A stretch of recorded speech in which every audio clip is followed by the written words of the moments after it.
প্রিয় বন্ধুরা, welcome to exam help Bangla YouTube channel. বন্ধুরা, তোমাদের সবার জন্য গুড নিউজ। তোমরা যারা ওয়েস্ট বেঙ্গলের বিভিন্ন কলেজগুলোতে অ্যাডমিশন নিতে পারোনি এর আগে, তোমাদের সবার জন্য আবার পুনরায় এখানে সুযোগ দেওয়া হচ্ছে মপ আপ রাউন্ডের মধ্য দিয়ে। এখানে তোমরা মপ আপ রাউন্ডে নতুনভাবে আবার পুনরায় ফর্ম ফিল আপ করতে পারবে কলেজে ভর্তির জন্য।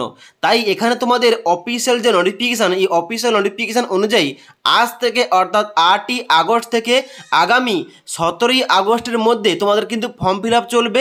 এখানে তোমরা ফর্ম ফিল আপ করতে পারো এবং তার সঙ্গে সঙ্গে কলেজের সিটগুলো অনুযায়ী যে সমস্ত কলেজে তোমরা অ্যাডমিশন নেবে, আগে তোমরা চেক করবে ওই কলেজে কত সিট ফাঁকা রয়েছে। এবার সিটটা থেকে থাকলে ওই কলেজের নামটা কিন্তু তোমরা প্রেফারেন্স লিস্টে অ্যাড করতে পারো, ওকে, যেমনটা ফেজ 1-এ হয়েছিল। এবার নেক্সট ইম্পর্টেন্ট পয়েন্ট, তোমরা কিভাবে চেক করবে যে কোন কলেজে কত সিট ফাঁকা রয়েছে, ওই কলেজের জন্য এলিজিবিলিটি ক্রাইটেরিয়া কী রয়েছে, ওই কলেজে সাবজেক্ট অনুযায়ী কতটা সিট ফাঁকা রয়েছে এবং তার সঙ্গে সঙ্গে এখানে কলেজ অনুযায়ী ফি স্ট্রাকচারটা কীভাবে চেক করব, A to Z বলবো। তাই অবশ্যই তোমরা ভিডিওটি শেষ পর্যন্ত দেখে নাও। সবার প্রথম তোমাদের কী করতে হবে, এখানে WB সেন্ট্রালাইজ অ্যাডমিশন পোর্টালের অফিসিয়াল ওয়েবসাইটে আসতে হবে। এই অফিসিয়াল ওয়েবসাইটে আসার পর তোমরা নিচের দিকে আসবে। নিচের দিকে আসার পর দেখতে পাচ্ছ এখানে তোমাদের একটা অপশান দেওয়া রয়েছে বাই ডিস্ট্রিক্ট। এখানে কিন্তু তোমরা ডিস্ট্রিক্ট অনুযায়ী এখানে তোমাদের প্রোগ্রামের নাম সিলেক্ট করে, কলেজের নাম সিলেক্ট করে ওই কলেজে কত সিট ফাঁকা রয়েছে এবং তার সঙ্গে সঙ্গে সাবজেক্ট অনুযায়ী কত সিট ফাঁকা রয়েছে তোমরা চেক করতে পারো। সবার প্রথম তোমরা কি করবে, এখানে কিন্তু অবশ্যই তোমাদের যে দেওয়া রয়েছে সিলেট ডিস্ট্রিক্ট, এখানে কিন্তু তোমাদের ডিস্ট্রিক্টের নামটা সিলেকশন করতে হবে। কোন ডিস্ট্রিক্টের আন্ডারে তোমরা কোন কলেজে সিটটা দেখতে চাও, এখানে কিন্তু তোমরা ডিস্ট্রিক্ট চুজ করবে। ডিস্ট্রিক্টের নামটা সিলেকশন করার পর এবার তোমাদের সিলেকশন করতে হবে সিলেট প্রোগ্রামের নাম তোমরা সিলেকশন করবে এবং তারপরে তোমাদের নেক্সট সিলেকশন করতে হবে সিলেট কলেজ, অর্থাৎ তোমরা কোন কলেজে অ্যাডমিশন নিতে চাও কিংবা কোন কলেজে কত সিট ফাঁকা রয়েছে ওই কলেজের নামটা কিন্তু এখানে সিলেকশন করতে হবে।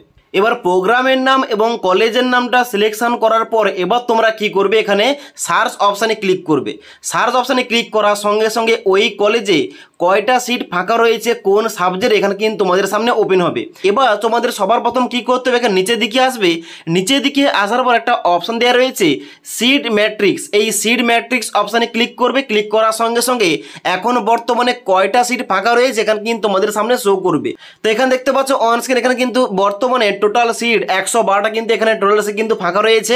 এখানে তোমরা ক্রস করবে। ক্রস করার পর এখানে কি করবে, নিচের দিকে আসবে। নিচের দিকে আসার পর অবশ্যই তোমরা এলিজিবিলিটি চেক করবে যে তোমরা এখানে এলিজিবল কিনা আবেদন করার জন্য, ওকে।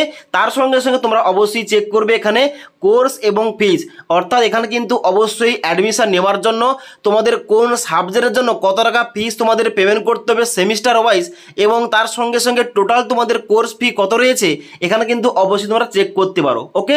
এবার চেক করার পর তোমরা যদি এলিজিবল হয়ে থাকো, তোমরা এই সাবজেক্টে অ্যাডমিশন নিতে চাও, অবশ্যই কিন্তু এখানে তোমরা অ্যাডমিশন নিতে পারো। এবার তোমাদের বলে রাখি, তোমরা যারা একদমই এই অফিসিয়াল ওয়েবসাইটে নতুন, তোমরা যারা নতুনভাবে আবেদন করবে, তোমাদের কিন্তু অবশ্যই নতুনভাবে রেজিস্টার অপশানে ক্লিক করে তোমাদের প্রথম রেজিস্ট্রেশনটা কমপ্লিট করতে হবে এবং তারপরে তোমাদের অনলাইন আবেদন করতে হবে। তারপর তোমাদের কলেজের নামগুলো কিন্তু প্রিফারেন্স অ্যাড করতে হবে। আর তোমরা যারা এর আগে এখানে আবেদন করেছিলে কিন্তু কোনো কারণে চান্স পাওনি কিংবা কলেজে অ্যাডমিশন নাওনি কিংবা পেমেন্টটা করোনি, তোমাদের কিন্তু এখানে লগ ইন করতে হবে। লগ ইন করে তোমাদের কিন্তু প্রোফাইলটা এডিট করতে হবে এবং তার সঙ্গে সঙ্গে নতুন করে তোমাদের কলেজের নামগুলো কিন্তু প্রিফারেন্স রাখতে হবে, ওকে। তো তোমরা যদি চাও যে এখানে তোমাদের কিভাবে প্রোফাইলটা এডিট করতে হবে এবং তার সঙ্গে সঙ্গে নতুনভাবে কীভাবে তোমাদের ফর্ম ফিল আপ করতে হবে এই টপিকে ভিডিও চাইলে নিচে আমাকে কমেন্ট করে জানাতে পারো। যদি তোমাদের বেশি পরিমাণে কমেন্ট আসে তাহলে কিন্তু অবশ্যই এই টপিকে একটা ভিডিও নিয়ে আসবো, ওকে। তাছাড়া আজকের এই ভিডিওটির আপডেট তোমাদের ভালো লেগে থাকলে একটা লাইক করবে এবং বন্ধুদের অবশ্যই ভিডিওটি শেয়ার করে দেবে।